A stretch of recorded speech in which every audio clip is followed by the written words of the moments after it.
I been kicking it with Coach. I been kicking it with Coach. I been kicking it with Coach. I been kicking it with Coach. Got a lot of shit to lose. I been kicking it with Coach. I been kicking it with Coach. I been kicking it with Coach. I been kicking it with Coach. How'd I end up on the news? Ain't been following the rules.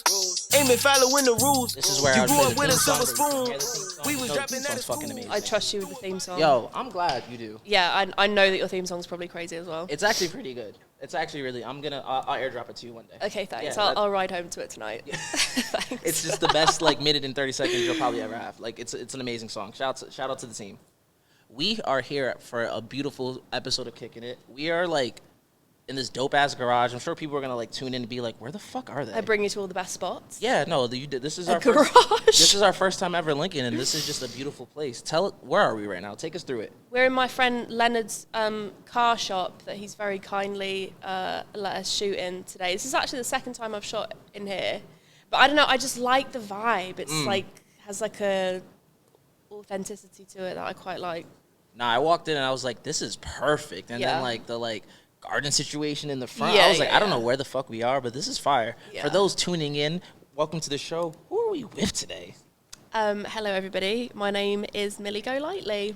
And for those who aren't hip, such an incredible artist, amazing you. It's very songwriter, kind of beautiful you. voice. Had some of my favorite joints on the Thug record. Yo, there's so much I want to ask, so we're gonna get right into it. Yep. Take us through just the last few years. You've been. We were talking off camera. We were telling me you've been in the States in Atlanta since 2018. Take us through this past 5 years of just what life has been. Millie Go Lightly. It's been quite, I would say, quite insular, because when you make a decision that you're going to move to another country, I don't know, I think you're kind of signing up for. Can you hear that or no? We can hear it. For those wondering, that's a train in the back. We are I kind of like the vibe of fire. that, though. I'm not going to lie to It's you. hard. I kind of like the vibe of it.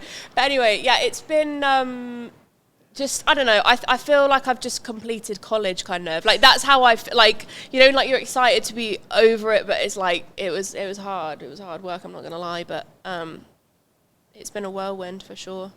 Now, we were talking off camera, 100% independent. What's that like? What is not being 100% independent, putting everything into a union manager, the brainchild to everything. Yeah. How does that feel, being able to just control your own destiny at this point? Do not recommend. No, I'm kidding. No. Yeah, I think I am really a strong-headed person, and I'm a hard-headed person.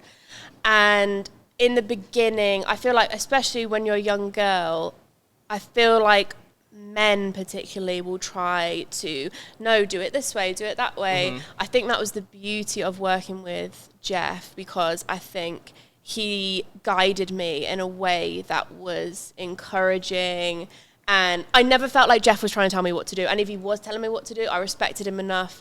I think that's the key with me. I think I have to respect the person giving the advice. Absolutely. To take it. I think that's true of everybody, though. I feel especially with creatives, because it's we're sensitive about our shit. Oh, we know God, how we want things to feel. And I feel criticism so painfully. And I think as a teenager, doing this career was not anybody's ideal path for me at all. And so I felt like I had to be very secretive about it. And Really? yeah, I really kept it under wraps when I was younger, because I was really protective of it. And I was kind of embarrassed of it as well. Really? Yes, I was, yeah. Why? Take us through it. And at what stage in your career did you kind of get comfortable with it, or just in your this year? No, I come from an Irish background, and Irish people are very humble, and you don't brag on anything. It's very, you keep everything just low and slow, you know. Sure. And a lot of my family members are really beautiful singers, so it was not. I don't know. It just was.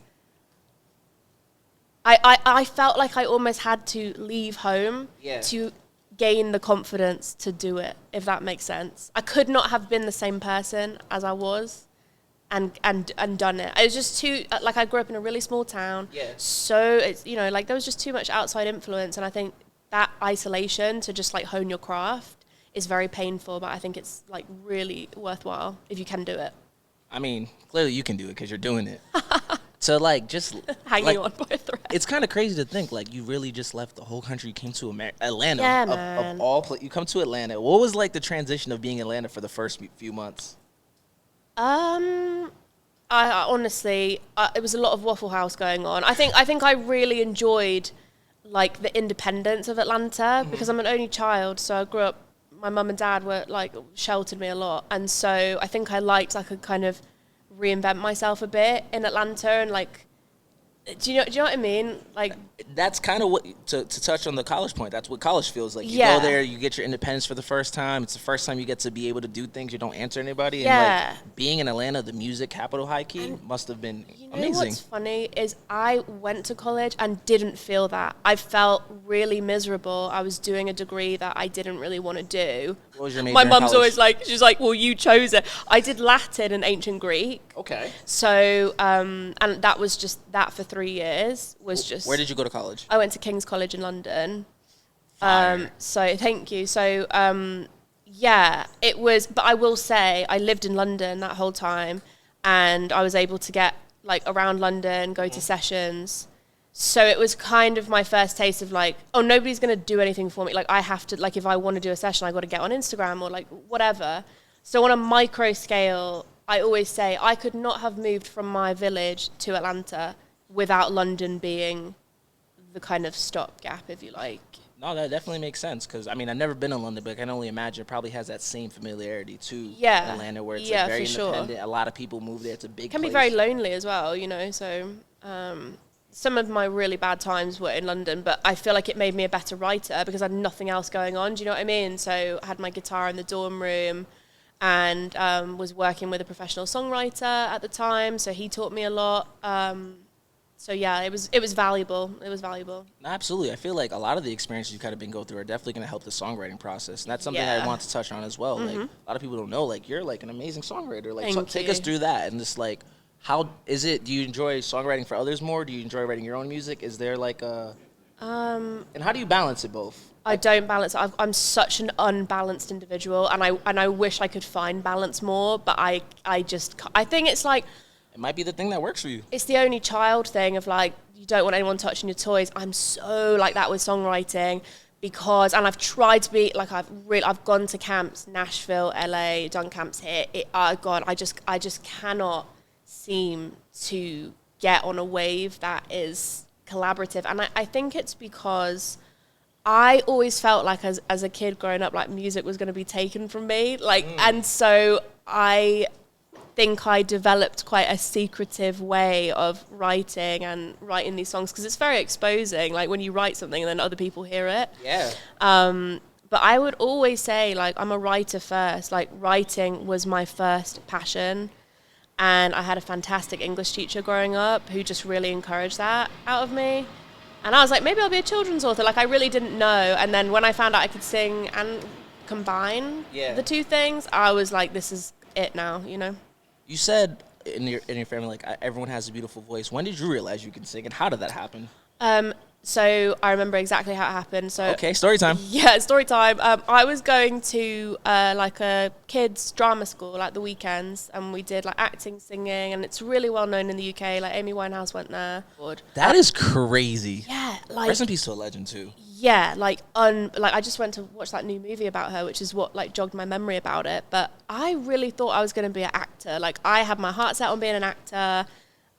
And then we went to America on a summer holiday, came back. The song choice that day was Whitney Houston, Greatest Love of All. You know, on that key change part, that's like insane. Mm-hmm. Like the teacher was like, had chose me out to do that part. And then I'll never forget it. Like they rang my mum and dad to come in, and then they were like, does she want to make a record? I'm 8 years old. And so my mum and dad drove me to a little studio in London. I just recorded. They just left me there for the day. And like, that was the first time I recorded in a studio. Wow, shout out to having supportive parents. Oh my God, my mum and dad are like, would not be here without them. Like quite literally, actually. Yeah, quite literally, yeah. Like, but shout out to them. Shout out to having supportive parents. I feel like a lot of creatives don't have that. So the fact that your parents were just like, yeah, bring you to the studio at 8 years old, fuck it, let's do it. Yeah, and like very aware that you know what I resented so much growing up?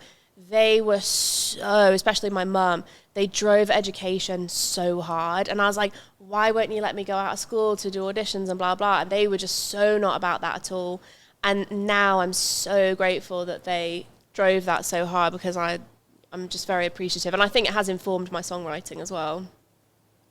Shout out to education. Shout for real, like. Yeah, I'm really like passionate about that topic. Like, I think it's so important, and it's underrated. I think it's very underrated as well.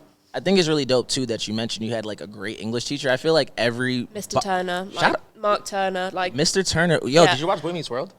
No. You never watched? I never watched it. Yo, there was a teacher named Mr. Turner. Was he an English teacher? Was Mr. Turner an English teacher? I think he might. Oh, wow! Oh my god! But he was like the teacher that the go-to teacher. He was the go-to teacher. He was a cool guy. He was Mr. Bitches. He had the motorcycle. All the kids loved him. I'm just picturing Mr. Turner on a motorcycle. I don't think it was quite the same thing, but very cool guy. Shout out to the Mr. Turners around the world, but like, nah, shout out to like all the dope English teachers. I feel like every student has that one. The English teacher. It's always your English teacher. Yes, bro. I don't know what that is about that, but it's always like a Freedom Writers moment. Just like, this is the person. This is the reason I'm gonna go to college, because that one teacher in 5th grade. No, I swear to God. And like, we had a creative writing assignment every weekend. It's always a creative writing assignment too. I know. I used to look forward to it so much. So yeah, he kicked it all off.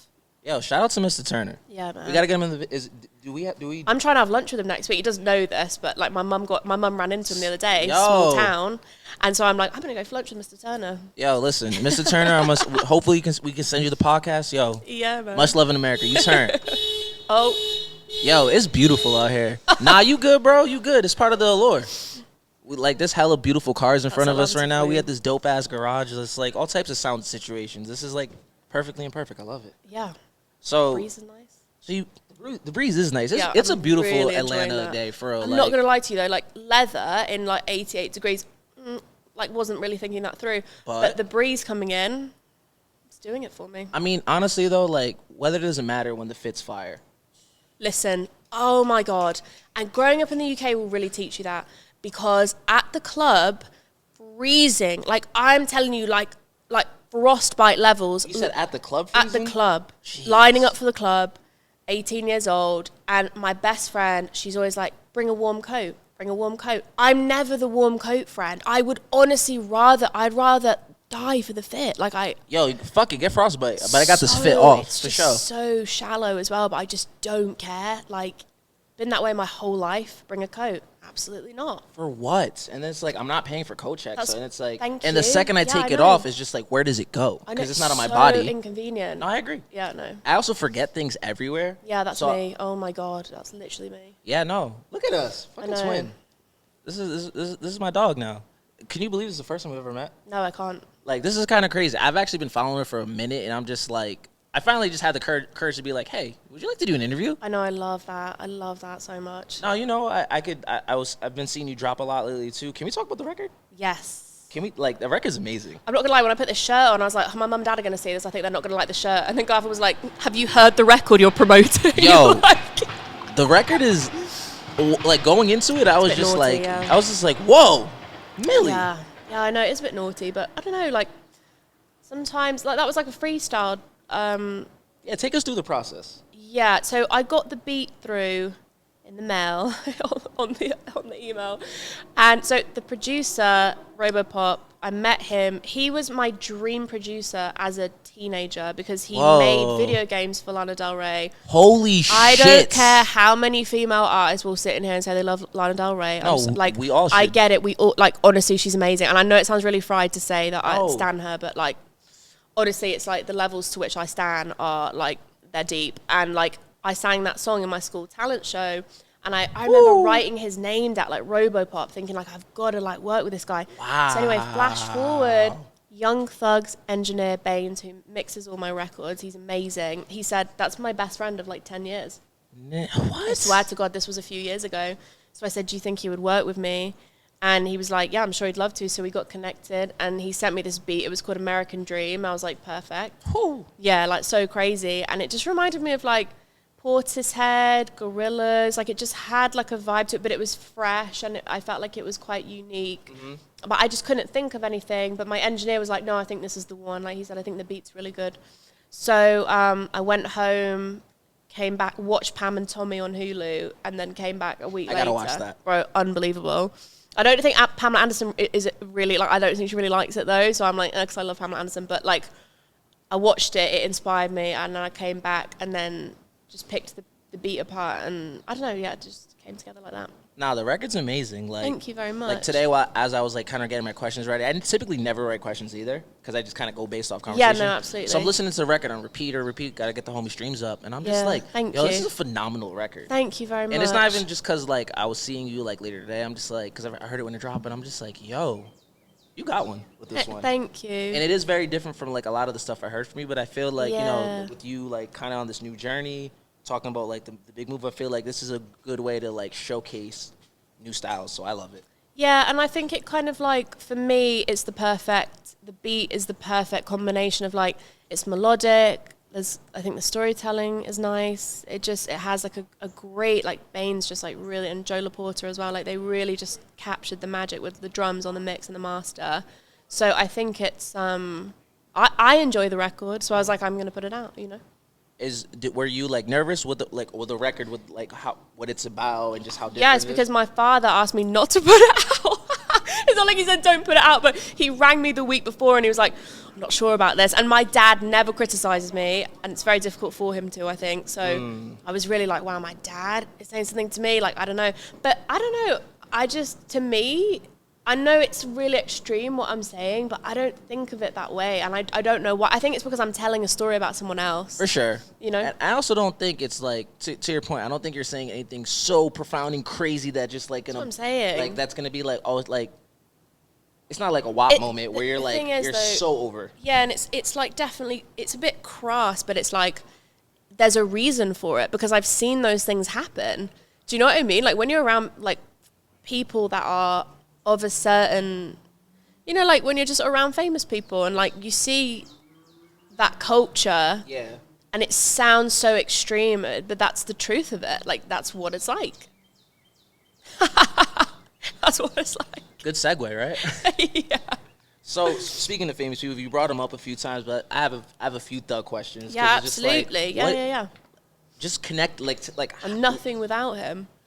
I'm sure you're something with No, like, seriously. You're fuck yo, free Thug. Come up was unbelievable. Yeah, I mean, just like that whole situation is just so unfortunate. And but we still chat. There's a train. We still chat though, so that's nice. I love that. Yeah. So you guys are still super locked in. He stayed in my life, and that's one of the things That's amazing. Yeah, and really, none of the other artists I've worked with have stayed in my life in the way that Jeff has. Mm-hmm. And obviously, we've got the same manager, so that helps. But I don't know. I just think he really cares about what I'm doing.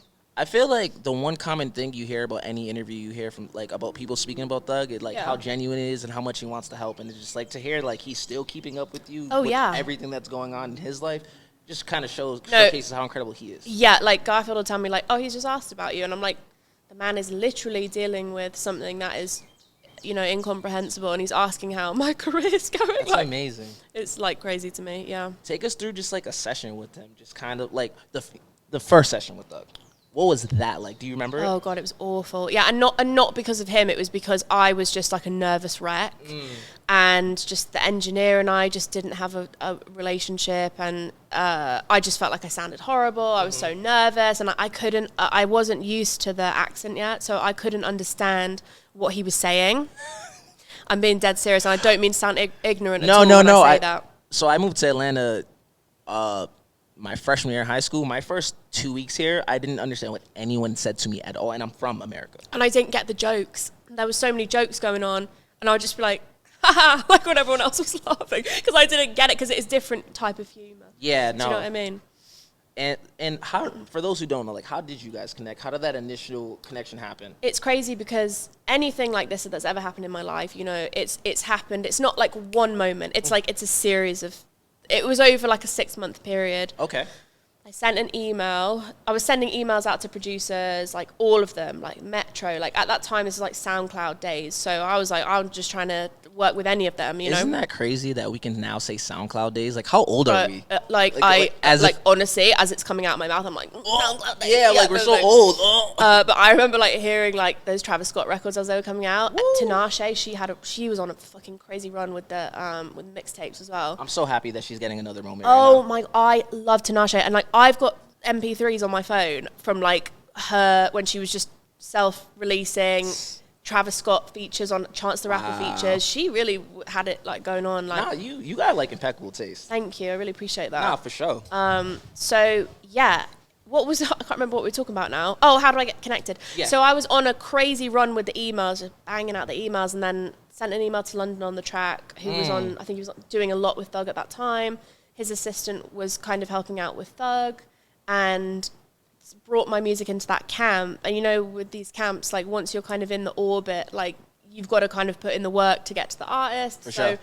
And then nothing was really happening, and I'd like come to America, like quit my job. I'm like, I'm going to meet Young Thug in America, and then like tried to chase him around for like 2 months, and my mum and dad are like, what the hell's going on?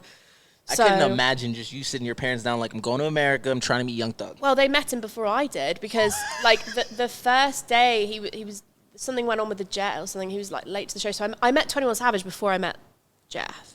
Wow. Yes. Which is so funny. So I met him first because he was the opener. He was the opener. Fuck. Like, think about that. 21 Savage. And it was like some horrible club, like in Orlando. Wow. Yeah. How far our superstars have come. Bro, like it was, and I left that show like, I'm getting on a flight and going home. It was so, like, just not what I expected. And I was like, I can't survive in this environment. Like, no way. And it was my dad that was like, I think you should, like, stick it out. And, like, I think you should, you know what I mean? So my dad was like, no, carry on. Like, go around them and, like, blah, blah, blah. But I'm, like, fresh, like, out of school, like, in America. Yeah. Like, just. How old are you at this point? I think I was 21, 20. So you're like a baby and you're new to this area still. Like, damn. Yes. It was very difficult. And then so it was kind of like I was just trying to catch him and just like couldn't quite get him. And then it's Garfield with the coffees. And then shout out to Garfield, by the way. Yeah, that's like actually very nice that he's brought those. Oh no, I get it after, bro. We were just shouting you out. Appreciate you, bro. Oh, thank you so much. Sorry, now I'll actually have a personality for you. Hey, this has been an amazing conversation. But yeah, so met him on High Horse, kind of, in passing. He didn't know who I was. And then started working with Wheezy. Wow. Yes, and built like a bit of a rapport with Wheezy. And then the first song that we recorded was on the Family Don't Matter beat. Wow. Yes, and I was very, very nervous to work with Wheezy because he's kind of a man of few words. Do you know what I mean? So I feel like producers are very intimidating sometimes. Yeah. Especially because they don't speak like that. Yeah, and yeah, he's not, and I'm like really like a social like person, so I was like, oh god, he hates me. Like literally 5 minutes in, I was like, this guy hates me. I was like, what's going on? So I had my dad come in and met him and everything, and then Wheezy like changed my life. Like Wheezy giving me that chance, like unbelievable. Shout out to like all the rappers that you got to work with and producers that are like pretty much like helped the trajectory of you to get here, and it's just like so many of them. Like it's been a group effort. And it's wild to hear like how dope you hear with all these artists. Like I feel like if someone was just to look at you and just be like, I don't know, like just randomly stumble upon you on Spotify, click it, and just be like, she has music with these people. Like it doesn't even look like it'd be a thing. No, but it works so fucking well. It doesn't look like that at all. No. Well, I guess looks can be deceiving. So. Yeah, and I think I don't know. I'm quite like a fearless person, so I don't. Those guys treated me like gold. I'll never say a bad word about how I was treated around them. So I think that's made it very easy. In these weird times right now, I think it's really great to hear that, like, as a woman in the industry, you had a great experience with so many rappers. Yeah, and you know what? I'm really tired of reading. Like, I'll read comments like, "Oh, she did this, she did that." I can honestly tell you, I had a boyfriend the whole time. Never did anything. Never had to do that to get anywhere. So I love that. Yeah. I feel like when the music's great and the personality is even better, it just speaks for itself. It never even crossed my mind. And to be honest, I think I was so much younger than them in both age and also just, I was very, very, I was in my early 20s, but I could have been like 70. To them, like Thug thought I was like 16, 17 when he met me. So I was so protected by them that Yeah. it was never even a conversation that would be a thing. And those are probably the best people to have protection from. 1,000%. Absolutely. Yes, 1,000%. I know we're winding down on time. I have like 2 quick questions. Yeah, we're definitely gonna have to do a absolutely. part 2 by the Yeah, way when you're back in the absolutely. States. Yeah. Because I saw something on Twitter that like was it on Twitter? No, nothing bad. Nothing bad. I saw that you secured a feature from Tia Corinne, and I just want to know like. Oh, yeah. Like, could tell us a little about. I love Tia, and I feel like you guys are gonna make Tia something amazing. So much. Like, you know what's funny? Like, that was an older session that we did. It was from like 2-3 years ago. And we had done this kind of like cowgirl. It was like a drill beat, but it was like when I was like more like doing that kind of music. But the song was amazing, and like we never got to really. It was Two Girls One Saloon, which was one of my songs, but she was on it originally. Okay. Yeah, and it was fire. And I just love what's happening for her. Like she's killing it. Bro, like I'm so happy for her because she's worked really hard for a really long time. And to come back from like the whole vocal thing and to be back to recording again, that's powerful. So yeah, it's incredible. But it's meant for her. Like nobody's going to take it away from her because it's like that's what she's meant to be doing. Do you know what I mean? So. No, absolutely. And I'm sure there's like thousands upon thousands of artists and songs if you work with that might never see the day of like give us like an artist you work with that's like I need to get something out with them publicly. That hasn't come out already. That hasn't come because I'm sure you have a lot of records of that, especially living in Atlanta where you guys record all the damn time. That's a really interesting question. I think because I've been the last like 12 months, I haven't worked with anybody else. Mm-hmm. But let me try and think of a record. Maybe like I don't know, like maybe like somebody I did work with and the record never came out was Yachty, and I really enjoyed working with him. Wow. Yeah. How was that? It was great. Like he's very charming and funny, and like we had a mutual friend, like Earl on the beat, like his one of his best friends. Mm-hmm. So we connected. But this is a couple of years ago, but the record we never did anything that came out, but I enjoyed like being around him, you know. Like he was fun to be around.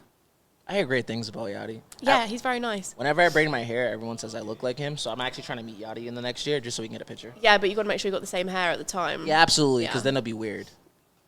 Then it'd be really weird. But yo, sadly, this is going great, by the way. I know. Sadly, Millie has to go be an artist. You have to do some live performance situations. I'm so happy that I got to meet you, sit down with you, and just kind of pick your brain a little. Thank you so much for your time. No, really thank you for your time. Before we go, for the people who are gonna watch, what is something to look forward to this year? Trains going. That's a loud fucking train this time.